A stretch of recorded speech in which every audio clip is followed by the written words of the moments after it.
Go ahead. Pop, pop. Much better.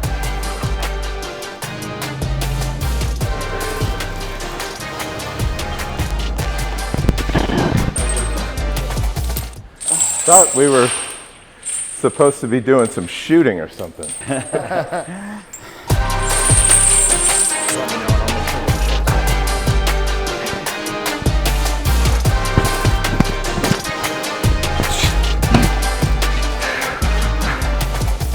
My goal right now is to be stronger and faster than my 12 to 14-year-old grandson whenever he shows up, and then be stronger and faster than my 8 to 10-year-old great-grandson when he shows up.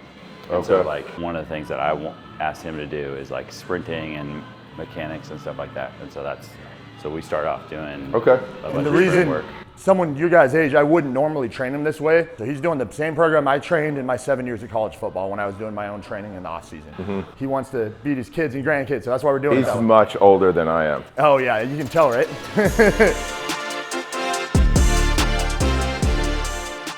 You're starting a gym like this is all you can usually afford is cheapest warehouse space you can find. So this is a pretty rough building. This is an old beat up hardware store that's been abandoned for 5 years before I moved in. I like it like that. Yeah, When it's a little rough. Yeah, I love it. It's not like Globo Gym. Yeah. Here at Globo Gym, we're better than you, and we know it. Has your training, like 20 years ago, what were you doing? Well, in my mind, when you say 20 years ago, I go back way farther than 20 years. Like 30 years. Yeah. 20 years is 2005. It was a lot of outdoor stuff, a lot of obstacle courses, a lot of running with weight. That's what I attribute as like, my back is good, my knees are good. With the Marines, that's what we valued was ruck running, posterior chain development, anterior chain development, pull-ups, dips, you know, cows, lots of swimming and finning. And then running with reasonable amounts of weight, right? You start 35, 40 pounds and then build up 50, 60 pounds just moving over land. I've had injuries in the past. I've always recovered really well, and I always attribute that back to, as a young man, 18, 19, what they valued in terms of performance. Did that change as you got older? For me, it didn't. So like in your 30s, you kept doing that same sort of... Yeah, even to this day, right? I think moving over land with weight, it keeps everything nice and consistent on the body hardening side, where I'm used to the weight, I'm used to carrying that on my shoulders, you know, and then I move as fast or as slow as kind of how I feel that day. You know, I do some tests where like, hey, I'll run 2 miles with it, or I'll just try to move 5 miles in the least amount of time. It becomes like, not really running, but like shuffling. Yeah. What sort of distance do you normally do with the weight vest? 4 miles is like a standard. Right, and I'll try to cover walking 4 miles in around 50 minutes. So you basically just built a massive base of general physical preparedness over the years. Yeah. Just overall total conditioning. I think that for tactical community, tactical athletes, I think that just the bottom of your overall fitness period is so massive that, you know, the top of your training, your heavy training ends up being so much more sustainable. And I think 30 years ago, everything was GPP. Yeah. Because we weren't tied into the human performance side like guys are now. Yeah. Where they understand the actual SPP. Yeah.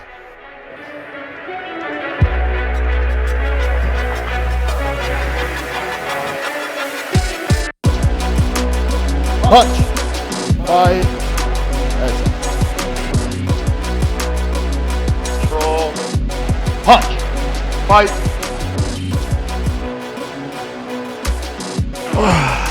What's interesting, a lot of the stuff you're doing, you know, with tons of weighted rucks and stuff like that, is exactly what, you know, Westside Barbell and the method I use, what they've been doing forever. Yeah. You know, those guys have been doing huge on general physical preparedness and having, you know, just tons of overall conditioning.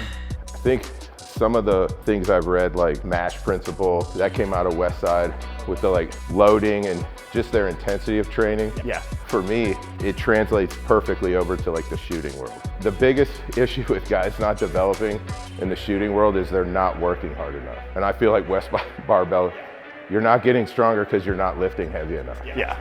Get out of your own way. Get to work. Nice. That was pretty impressive. That's light.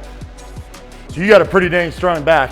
It shows you, I mean, the accessories, even though you haven't even touched weight on your compound stuff, you know, that heavy in a long time, your accessories, you can still build the strength in those. How many 30 years of pull-ups will do for you. Sometimes it just takes time, right? Or that's just also 49 years of just hate built up. Yeah, just aggression. It's pretty easy to tell if someone likes inflicting pain on themselves when they're training. You know, you can tell that you enjoy that. Sometimes it's hard when working with people because people just don't, a lot of people don't understand that, you know. It's the same in the shooting there. You want to just be comfortable. Any other training you do, comfort zone, you never work in it. Not lifting, not sports, but shooting. Lots of guys will get into a comfort zone and stay there. I think the training, just like this, you've got a shooting training, you have to be uncomfortable. If you're comfortable, you're not learning.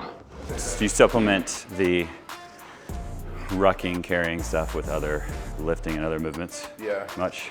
A lot of swings, a lot of dumbbell movements, like curl to press complex, one arm rows. Yep. Usually within some sort of like WOD type thing, like for time? Like this, like I'll or a string superset?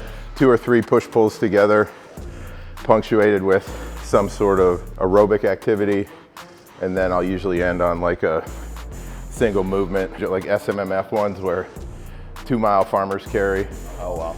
Something like that is a mind destroyer. I did one that's on a track and it's 2 miles, 50-pound dumbbells, and every time you set it down, you have to complete the lap back to them. So you end up running like 4 or 5 miles to get those 2 miles of carries. How many days a week do you train normally? Depending on how I feel, 3 to up to 5. Do you usually push it kind of to the same really high intensity, or do you have days you take it a little easier? No, I'll take it easier. And then I train now anymore like how I feel.